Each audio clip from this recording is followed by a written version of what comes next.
అందరికీ నమస్కారం అండి. ఇది మా పాతింటి కాంపౌండ్ గేటు.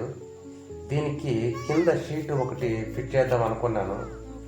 ఎందుకంటే ఈ గేటుకు హోల్స్ కిందకు ఉండడంతో ఒక 3-4 టైమ్స్ స్నేక్స్ కాంపౌండ్ లోపలికి వచ్చేసినాయండి.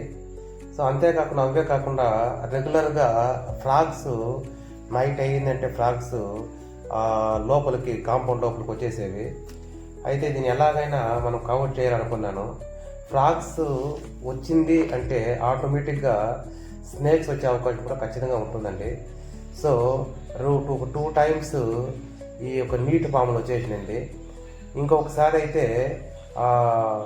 కోబ్రా వచ్చిందండి, నాగుపాము.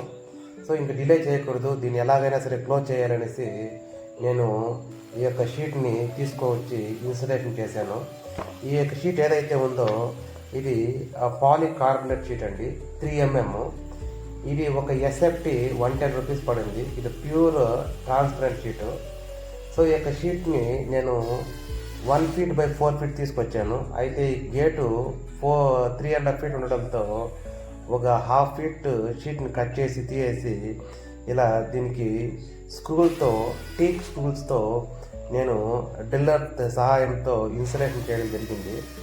సో ఇలా స్క్రూస్ అన్ని కింద పైన నీట్గా ఇన్సులేషన్ చేసి బిగించిన తర్వాత పైన ఉన్నటువంటి ఆ యొక్క ప్రొటెక్షన్ షీటు ఏదైతే ఉందో కవర్ పేపరు దాన్ని నీట్గా రిమూవ్ చేశానండి. మీరు గమనించవచ్చు, ఈ షీటు పైన ఉన్న పేపర్ని రిమూవ్ చేస్తే నిజంగా ఈ షీటు ఇన్సులేషన్ చేసినట్లే కనబడదు. ఎందుకంటే ఇది కంప్లీట్గా ట్రాన్స్పరెంట్ షీట్ అండి. కొంచెం కాస్ట్లీ అయినప్పటికీ కొంచెం నీట్గా ఉంటుందనేసి నేను ఈ షీట్ని ఇన్సులేషన్ చేయడం జరిగింది. సో ఇంకా ఫ్రాగ్స్ కానీ స్నేక్స్ కానీ లోనికి వచ్చే అవకాశం ఉండదు అనుకుంటున్నానండి. ఎందుకంటే కింద ప్లేస్ కంప్లీట్గా కవర్ అయ్యింది. సో మీరు చూడొచ్చు, అసలు షీట్ బిగించినట్లే కనబడదు. సో చాలా బాగుందండి. ఇవన్నీ చిన్న చిన్న పనులు మనం చేసుకుంటే బాగుంటుంది.